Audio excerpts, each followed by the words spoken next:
एक तरफ प्रधानमंत्री नरेंद्र मोदी सरेंडर करते हुए नजर आए तो दूसरी तरफ राहुल गांधी ने अपना वायदा निभाया। एक ऐसा वायदा जो उन्होंने इस देश से किया था। राहुल ने मोर्चा संभाल लिया और आज की तारीख में पूरी की पूरी कांग्रेस पार्टी इस देश की बेटी के साथ जाकर खड़ी हो गई है। 3 वायदे राहुल गांधी ने उस बेटी के साथ कर दिए हैं, इस देश की बिटिया से कर दिए हैं।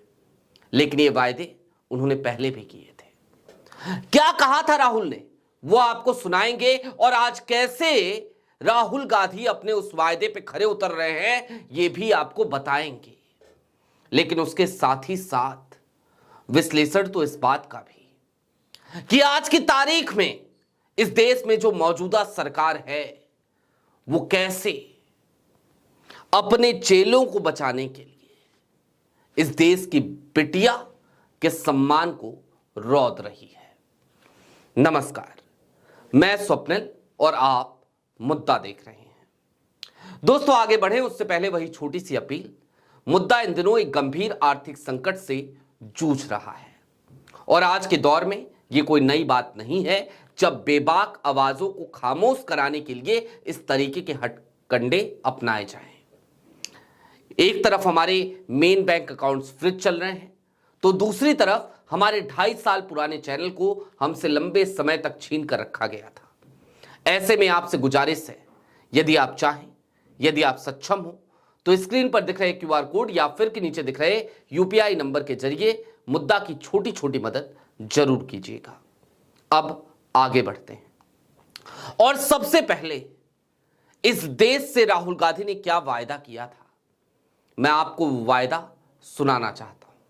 सुनिए जरा, राहुल ने आज से बहुत समय पहले क्या कहा था इस देश से। आप मेरी पूरी लाइफ की राजनीति देख लेना, मैं आज की बात नहीं कर रहा हूं। जब तक मैं जिंदा हूं आप लिख के ले लो, अगर किसी भी हिंदुस्तानी पर आक्रमण होगा, चाहे वो कोई भी हो, किसी भी धर्म का हो, मुसलमान हो, हिंदू हो, सिख हो, ईसाई हो, चाहे वो किसी भी जात का हो, दलित हो, पिछड़ा हो, राहुल गांधी वहां आपको उसकी रक्षा करते हुए मिलेगा। जी हां, राहुल गांधी ने पूरे देश से एक वायदा किया था और यह भी बताया था और इस बात को चैलेंज किया था बाकायदा कि मेरी अब तक की राजनीति देख लेना और जब तक मैं जिंदा हूं तब तक की राजनीति देख लेना। इस देश में किसी के ऊपर भी कोई अत्याचार होगा तो मैं वहां पर जाकर खड़ा हो जाऊंगा, उसकी लड़ाई लड़ता नजर आऊंगा।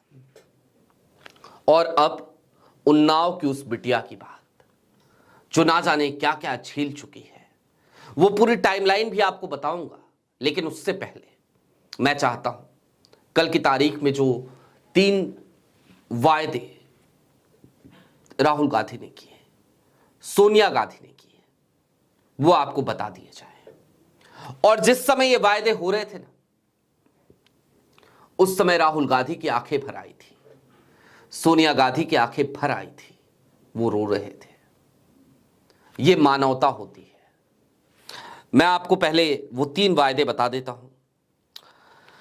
परिवार ने पहले तो ये चाहा कांग्रेस से, सोचिए सरकार भाजपा की है लेकिन एक पीड़ित परिवार को उम्मीद कांग्रेस से है। उन्होंने राहुल से कहा, उस बिटिया ने राहुल से कहा कि सबसे पहले तो हमें एक अच्छा लीगल असिस्टेंस चाहिए, एक अच्छा लीगल असिस्टेंस, ताकि जिसके जरिए वो अपनी कानूनी लड़ाई को आगे बढ़ा सके, कुलदीप सेंगर को फिर से सलाखों के पीछे डाल सके, जिसकी सजा को आज की तारीख में दिल्ली हाई कोर्ट ने निलंबित कर दिया है। उसके अलावा उन्होंने कहा कि कांग्रेस रूल्ड स्टेट आज हिमाचल है, तेलंगाना है, कर्नाटका है, इन तीनों में से किसी एक जगह पर उस परिवार को शिफ्ट किया जाए। और तीसरा, चूंकि आर्थिक स्थिति बहुत अच्छी नहीं है उस परिवार की, तो कम से कम एक नौकरी कि व्यवस्था उसके परिवार में की जाए। ये 3 मांग ही करी उस परिवार ने, और राहुल गांधी ने पता है क्या कहा? बिटिया के सर के पे हाथ रखते हुए कहा कि तीनों वायदे पूरे होंगे। अब मैं आपको उस घटना की तरफ ले जाना चाहता हूं, जो घटना इस देश में एक कलंक के तौर पर देखी जानी चाहिए। दोस्तों, पूर्व विधायक हैं कुलदीप सिंह सेंगर। आजीवन कारावास की सजा हुई थी, 7 साल जेल में रहे हैं। उसके बाद दिल्ली हाई कोर्ट से उनकी सजा सस्पेंड कर दी गई। हालांकि इस फैसले के खिलाफ जो पीड़ित परिवार है वो इंडिया गेट के सामने अपनी मां के साथ धरने पर बैठ गई थी। और मैं सैल्यूट करता हूं इस देश की एक और बेटी को, नाम है योगिता भयाना, परी फाउंडेशन चलाती हैं। वो लगातार उनके साथ बैठी रही। वो 3 लोग ही थे जो बैठे हुए थे। इस पूरे परिवार को इस बात का डर निश्चित तौर पर सता रहा है, और सताना चाहिए भी, क्योंकि अभी जब आप पूरी घटनाक्रम को एक बार याद करेंगे तो आप शॉक्ड हो जाएंगे। और इसलिए मैं कह रहा हूं इस वीडियो में अंत तक इसलिए बने रहिएगा, क्योंकि आज इस उन्नाव केस की पूरी टाइमलाइन आपके सामने में रखने वाला हूं। आलम ये भय का माहौल ये कि आज की तारीख में ये परिवार जब सेंगर बाहर आ चुका है, उसके बाद से चैन की सांस नहीं ले पा रहा। नहीं पता कब क्या हो जाए। अरे, जिस बिटिया के पिता को पुलिस कस्टडी में मार दिया गया हो, जिस केस के चश्मदीद गवाह की संदिग्ध परिस्थितियों में मौत हो गई हो, वो परिवार कैसे सुकून से रह सकता है? आप मुझे बताइए। अब जरा इस टाइमलाइन पे चलिए। कुलदीप सेंगर की राजनीति की शुरुआत से ही मैं आपको जोड़ना चाहता हूं। वो साल था 2000 का। गांव में तय हुआ कि कुलदीप सिंह को गांव का प्रधान बनाया जाएगा। सारे लोग एकमत हो गए। ये माखी नाम का एक गांव है जहां का रहने वाला है कुलदीप सिंह सेंगर। पीड़ित के पिता और चाचा ने भी कुलदीप के लिए उस समय पे वोट मांगा था। दोनों परिवारों में उस समय अच्छी खासी बनती थी, लेकिन चुनाव के दौरान ही आपस में दोनों के विवाद हो गया, झगड़ा हो गया। जो बिटिया है उसके चाचा ने कुलदीप के भाई अतुल पर हमला किया था। उस समय कुछ बातचीत बिगड़ गई थी, अतुल की पिटाई हुई। इस मामले में कुलदीप ने पीड़ित के चाचा पर अतुल को जान से मारने का मुकदमा दर्ज करवाया था। इसी मामले के बाद से दोनों परिवारों में खटास बढ़ने लगी। साल था 2000, याद कीजिएगा। कुलदीप पावरफुल हुआ और उसके बाद अत्याचार की शुरुआत हुई इस परिवार के साथ। कुलदीप प्रधानी का चुनाव जीत गया। इसके बाद सियासी लोगों से उसने मुलाकातें शुरू की। इसका असर यह हुआ कि साल 2002 में बहुजन समाज पार्टी ने, यानी कि मायावती की पार्टी ने उसे टिकट दिया। सोचिए, जिस बिटिया पे अत्याचार हो रहा है और दूसरी तरफ सेंगर को टिकट मिलता है। कुलदीप उन्नाव की सदर सीट से चुनाव जीतकर विधायक बन गया। इसके बाद साल आया 2005। उसने अपने रसूख का इस्तेमाल करके छोटे भाई मनोज सिंह को मियागंज ब्लॉक का प्रमुख बनवा दिया। फिर 2007 का साल आया। 2002 के बाद उसने अखिलेश यादव की पार्टी ज्वाइन कर ली। कोई पार्टी छूटी नहीं है, हमाम में सभी नंगे हैं। 2007 में उसने समाजवादी पार्टी ज्वाइन की। माफ कीजिएगा। उसके बाद वो बांगर मऊ से विधायक बनता है। 2012 में भगवंत नगर की सीट से विधायक बनता है। और ये 15 साल 2000 से लेकर 2012, 2015, ये 15 साल जो बीते हैं, इसमें स्थिति एकदम पलट गई थी। कुलदीप सेंगर विधायक था, बड़ा आदमी हो गया था, बड़ा रसूख था, लेकिन दूसरी तरफ पीड़ित का परिवार आर्थिक रूप से कमजोर होने लगा था। पीड़ित के चाचा दिल्ली में रहते हैं, उस समय रहते थे, अब तो जेल में है तिहाड़ में। उनका वहां अपना बिजनेस था। गांव आते थे तो कुलदीप का अलग लेवल उनको नजर आता था। दोनों परिवारों के बीच पहले से भी विवाद था, बीच में फिर से हुआ। इस बार कुलदीप के भाइयों ने पीड़ित के पिता को पीट दिया। 4 जून 2017 पे आ जाइए, 2000 से लेकर 2017 फास्ट फॉरवर्ड। 2017 में पीड़ित लड़की कुलदीप के घर गई थी, साथ में परिवार की एक और लड़की थी। दोनों कुलदीप के घर पहुंचे तो वो लड़की कहीं चली गई। पीड़िता कहती है, सिंगर ने मेरा हाथ खींचा, मैंने विरोध किया तो धमकी दी कि चुप रहो, नहीं तो पूरे परिवार को मरवा दूंगा। इसके बाद मैं डर गई, उसने मेरी इज्जत लूटी। मैं घर आई लेकिन किसी को कुछ नहीं बताया। 11 जून को मुझे घर के बाहर से 5 लोग किडनैप करके उठा ले गए।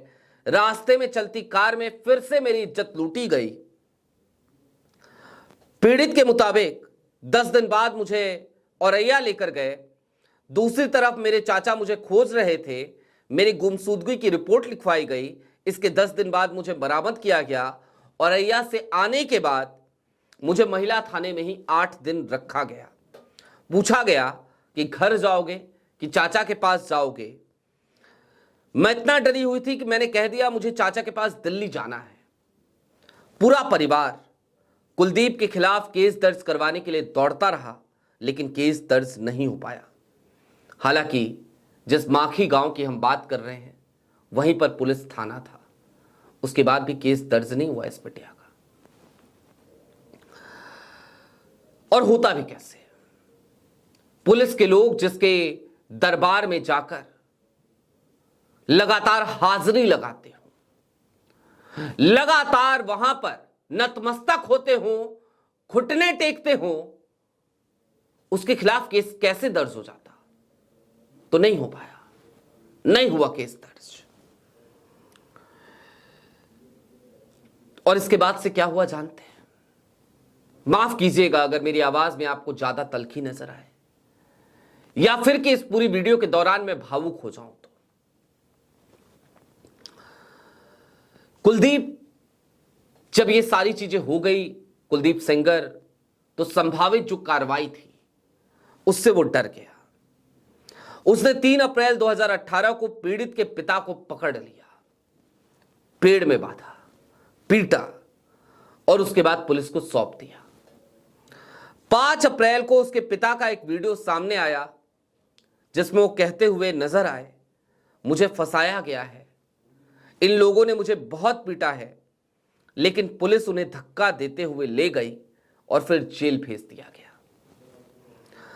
पीड़ित लखनऊ पहुंची और सीएम योगी के आवास के बाहर जब उसने खुद के ऊपर पेट्रोल डालकर आत्मदाह करने की कोशिश करी, उस बिटिया ने अपनी जान देने की कोशिश करी, उसके बाद से ये खबर सुर्खी बनती है। और इन सब के दरमियान क्या क्या होता है जानते हैं?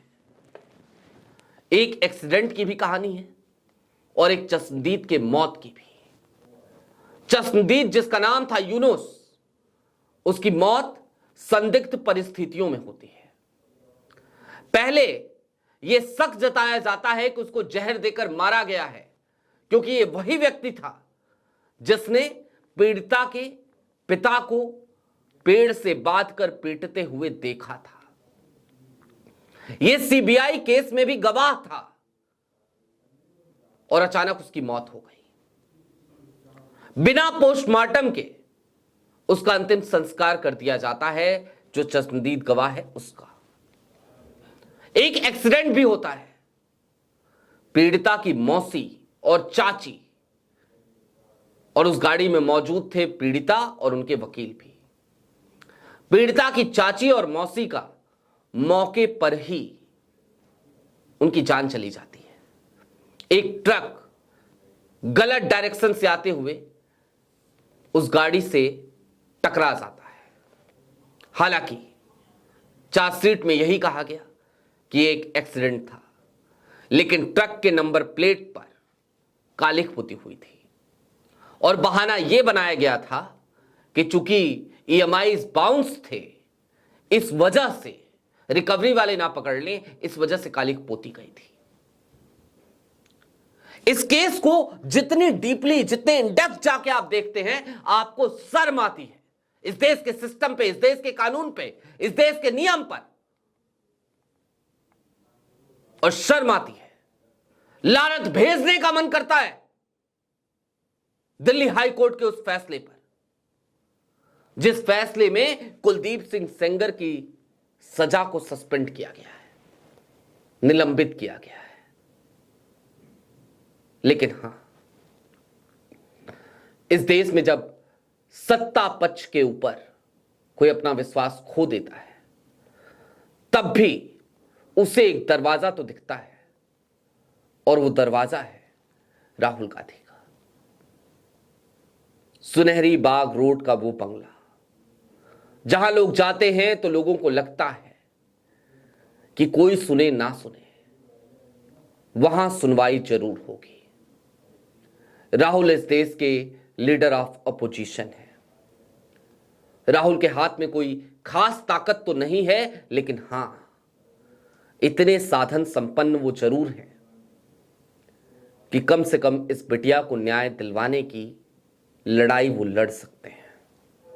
और उन्होंने इस लड़ाई को लड़ने का बीड़ा उठा लिया है।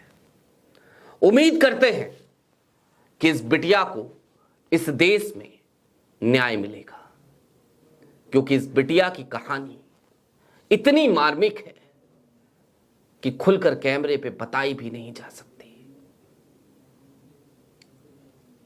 इस बिटिया के जो चाचा थे, जो दिल्ली में बिजनेस करते थे, उनको 19 साल पुराने मुकदमे में सजा सुनाई जा चुकी है।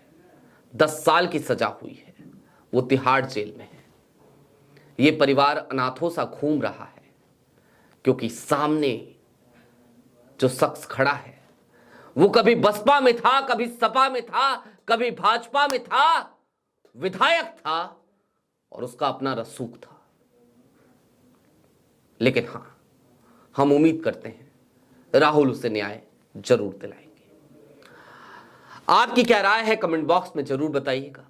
अभी के लिए दीजिए इजाजत। चलते चलते फिर वही अपील, चैनल पे नए हो तो सब्सक्राइब करते हुए जरूर जाइएगा। सक्षम हो तो मुद्दा की छोटी छोटी मदद जरूर कीजिएगा। बहुत शुक्रिया।